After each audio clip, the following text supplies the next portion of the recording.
Day 69. I'm reading If God is Love, page 54, A Theology of Hate. I don't want to imply that all people who believe in dualism, that some are destined for heaven and others for hell, are hateful. I have met many kind and gracious people who believed in hell. After all, this has been the prevailing theology of the Church, and many acts of love and mercy were inspired by a desire to save those thought destined for hell. Others, committed to service, have worried less about people's ultimate destiny and more about their present misery. Many Christians are far more gracious than their theology. Unfortunately, it is also clear that many of the ugliest moments in history have been motivated or justified by a dualistic heaven or hell approach to life. Many, ignoring the biblical admonition not to judge, devote their lives to separating the sheep from the goats.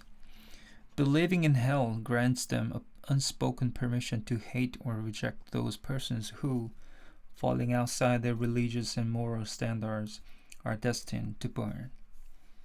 Traditional theology has often ignored Jesus'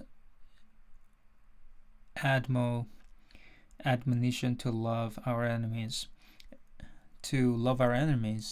and replaced it with justifications for hating, harming, and even destroying our enemies.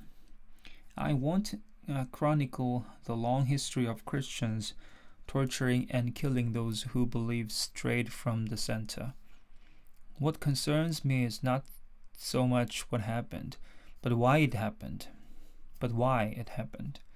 How did the followers of one who considered being persecuted a blessing eventually bless the persecutions of others?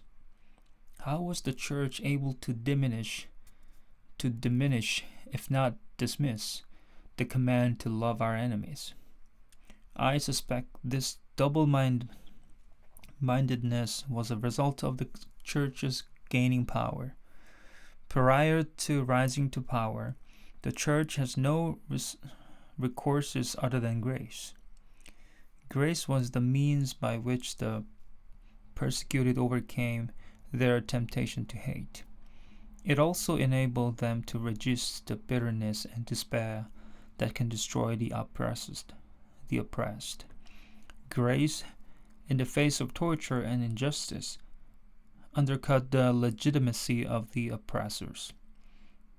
It exposed the ugliness of their behavior, suggesting that only by brutalizing others could their views and ideas hold sway. One of the factors in the rapid growth of the early church was the willingness of Christians to graciously absorb injury and abuse rather than respond in kind. This commitment inspired the early church's pacifism, its acceptance of others who'd been ostracized, and its willingness to die rather than betray the faith. Indeed, the word martyr comes from a Greek word that means to give witness. These early Christians gave witness to their commitment to grace. But what happens when the oppressed gain power? As Lord Acton concluded, power corrupts and absolute power corrupts absolutely. With the conversion of Constantine, the church went from the margins of society to the center, from martyrdom to seat of honor. Where once it was illegal to be Christian, it soon became illegal not to be Christian. As the church became drunk on this temporal power, it abandoned grace and picked up the sword. Coercion and control became the preferred tools of the church. Though love is infinite and free, power must be carefully hoarded and closely guarded. Just as the religious gatekeepers of Jesus, they feared his friendship with sinners, tax collectors, Roman soldiers, lepers, Samaritans, and women. And the church became suspicious of any idea, movement, or person that threatened to control its control. Compliance became the creed of the church. The early church creeds were motivated more by political than theological concerns, as William Penn is credited with saying, "Persecution entered with creed making. Like-mindedness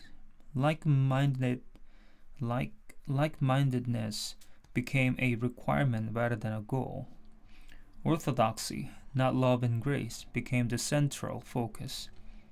The church was defining who was within its gates and who stood outside its walls. Those who believed the proper tenets were called brother and sister. Those who didn't were heretics. Those who thought differently. Thinking differently became justification for hatred and violence. St. Augustine went far as to suggest benignant asperity. This was a divine mandate to kill heretics in order to save their souls and the souls of those they might have led astray. It is no coincidence that the Spanish Inquisition followed. Thousands were compelled to believe in the love of Jesus in dungeons and torture chambers.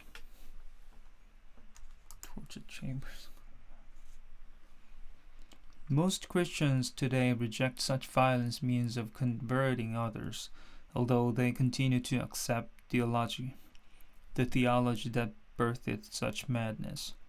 They fail to see how the Church's obsession with power has twisted our theology, allowing us to treat our enemies with oppression and violence.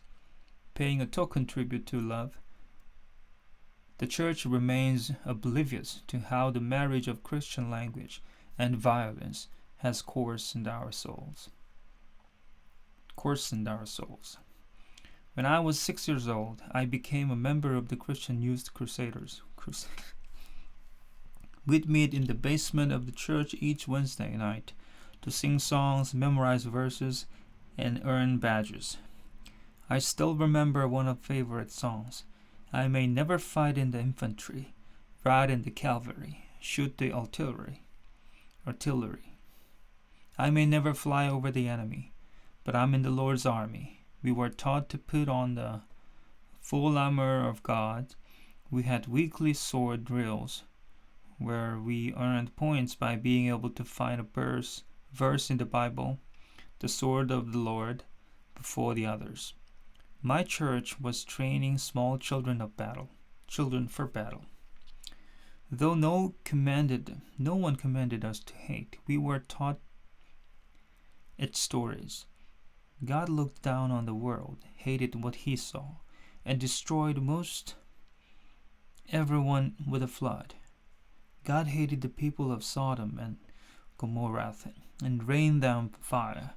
God loved the Israelites and made a way through the Red Sea, but hated Egyptians and drowned their army. Some of those same beloved Israelites were swallowed in an earthquake after fashioning an idol. God loved Jacob, but hated Esau. These were the stories I was taught as a 6-year-old. Which I don't like either. We must not teach them those kind of things. It's getting interesting, but I should stop here. Please correct me if you can. Thanks.